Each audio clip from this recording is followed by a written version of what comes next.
నమస్తే. ప్రస్తుతం మన మహబూబ్నగర్ జిల్లా కేంద్రంలోని ప్రభుత్వ జిల్లా ఆసుపత్రిలో ఉన్నామని చెప్పుకోవచ్చు. నిన్న జరిగిన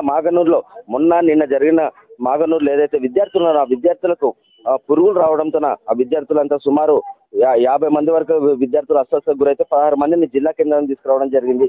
అక్కడ పురుగుల అన్నం రావడంతో వాళ్ళంతా వామిటింగ్స్, విరోచనాలకు దారి తీయడంతో వాళ్ళంతా అస్వస్థతకు గురయ్యారని చెప్పుకోవచ్చు. దీంతో అక్కడ ఎవరైతే బాధ్యత వహించాల్సి ఉందో ఉపాధ్యాయులు కావచ్చు, డిఓ కావచ్చు, వీరందరినీ కూడా సస్పెండ్ చేయడం జరిగింది. అక్కడ ఉన్న జిల్లా కలెక్టర్, అదేవిధంగా ఆర్డీఓ, ఆ ప్రాంతానికి సంబంధించిన ఆర్డీఓ కూడా షోకాజ్ నోటీసులు ఇవ్వడం జరిగింది. ప్రస్తుతం మన దగ్గర అంటే ట్రీట్మెంట్ చేసుకున్నాక మహబూబ్నగర్ ఆసుపత్రికి వచ్చినాక కూడా ఇక్కడ అల్పాహారం ఏదైతే మార్నింగ్ టైంలో ఉప్మా పెడతారో ఆ ఉప్మాలో కూడా పురుగులు వచ్చాయంటూ కూడా ఇక్కడ విద్యార్థి చెప్తున్నారో. ఈ విద్యార్థిని అడిగి తెలుసుకొని విజయ్ కుమార్ అని 8th క్లాస్ చదువుతాం. చెప్పమ్మా, ఏం జరిగింది నిన్న మాగనూరులో, ఏం జరిగింది, ఆ నుంచి మహబూబ్నగర్కి వచ్చినాక ఏం జరిగిందో చెప్పమ్మా. సార్, నా పేరు Vijay Kumar sir, 8th class చదువుతున్నా. మాగనూరులో ఫుడ్ తిన్న తర్వాత మాకు వామిటింగ్స్ అయ్యి, హెడేక్ అయ్యి, ఫీవర్ వచ్చింది సార్. తర్వాత మాగనూరు గవర్నమెంట్ హాస్పిటల్ నుంచి డాక్టర్లు వచ్చి మాకు చెకప్ చేసిన తర్వాత ఫుడ్ పాయిజన్ అయింది అన్నారు సార్. తర్వాత మొక్కలు పోతే పిల్లలు పట్టారని మమ్మల్ని మహబూబ్నగర్ తెచ్చిండ్రు సార్. స్టోర్కి వచ్చిన తర్వాత నిన్న ఉదయం మాకు ఆహారం పెట్టేటప్పుడు ఉప్మాలో పురి వెళ్ళింది సార్. ఈడ పురి వెళ్ళిన తర్వాత ఉప్మా చల్లినాం సార్. చల్లి కాసి మళ్ళా వేరే ఉప్మా తెచ్చింది సార్. తెచ్చిన తర్వాత మేము తిని ట్రీట్మెంట్ చేపించుకున్నాం సార్. ఇప్పుడు మా ఆరోగ్యం బాగానే ఉంది సార్. ఇది కావాలని ఉప్మాలో పురుగులు లేవు, కావాలని కొందరు ఇట్లా అంటే కావాలని ఇదంతా తప్పు, ఇదంతా వక్రీకరిస్తున్నారు. ఎంతవరకు అసలు ఉప్మాలో పురుగు ఉందా లేదా? ఎందుకంటే మీరు అబద్ధాలు చెప్పాల్సిన అవసరం మీకు లేదు.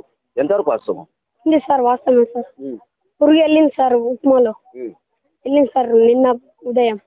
ఎంతమంది విద్యార్థులు ఉన్నారమ్మా మీతో పాటు? ఇక్కడ మొత్తము 15 మెంబర్స్ సార్. ఎంతమందికి పురుగుల ఉప్మా వచ్చిందా నిన్న? సార్ 5 వచ్చింది సార్.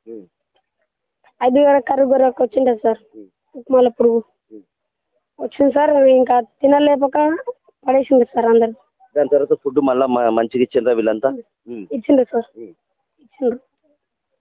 ఇది ఇక్కడ ఉన్న పరిస్థితి. వీళ్ళకి ఈ చిన్నారులకు అబద్ధాలు చెప్పాల్సిన అవసరం లేదు. ఇక్కడ ఆల్రెడీ ఉప్మాలో పురుగు వచ్చిన విషయము, అక్కడ పురుగే వచ్చింది. మొన్న పురుగు, మధ్యాహ్నం నిన్న పురుగులు అన్నం పెట్టిండ్రు.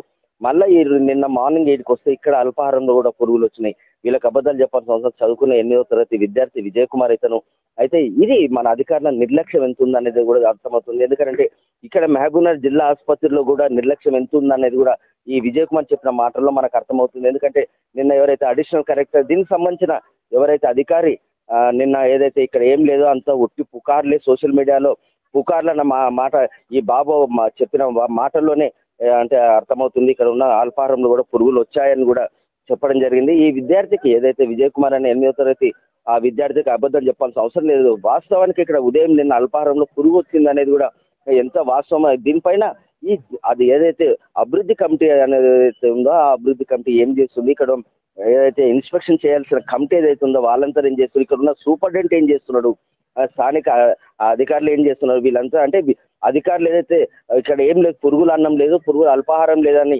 చెప్పేసుకుంటే అయిపోతుందా? ఎందుకంటే ఆ విద్యార్థికి చెప్పాల్సిన అవసరం లేదు. ఎందుకంటే ఆ విద్యార్థి ఇప్పుడు డిశ్చార్జ్ అయ్యి వెళ్ళిపోతున్నాడు. ఇప్పటికైనా డాక్టర్లు, అదేవిధంగా ఇక్కడ ఉన్న అధికారులు, అదేవిధంగా ఆ ఫుడ్ సెక్షన్ చూసేవారు ఎవరైతే ఉన్నారో వాళ్ళంతా కూడా జాగ్రత్తగా వడ్డించాల్సిన అవసరం ఉంది. ఎందుకంటే నిన్న జరిగిన సంఘటనకు ఇప్పుడు మనం వెళ్ళి ఆ ఫుడ్ సెక్షన్ ని గమనించడం జరిగింది. అక్కడ ప్రస్తుతం అయితే నీట్ గా ఉందని చెప్పుకోవచ్చు. అయితే ఏదంటే ఇన్సిడెంట్ జరిగితేనే దాని తర్వాత వాళ్ళంతా అలర్ట్ అయ్యే పరిస్థితి. ఇప్పటికైనా డాక్టర్లు కావచ్చు, అదేవిధంగా అధికారులు క్షుణ్ణంగా పరిశీలించాలి. క్షేత్రస్థాయిలో పరిశీలించిన అనంతరమే ఒక సర్టిఫై ఇవ్వాలి తప్ప ఏమీ లేదు అదంతా సోషల్ మీడియాలో పుకార్లు అన్న మాట మాత్రం వాస్తవం కాదు. ఇది అధికారులకు ఇప్పటికైనా, ఎందుకంటే ఎవరి బాధ్యత, ఎవరి ఉద్యోగాలు, ఎవరి విధులు వాళ్ళు సక్రమంగా నిర్వహిస్తే. మహబూబ్నగర్ నుంచి మన తొలివేలు కోసం మీ మధు.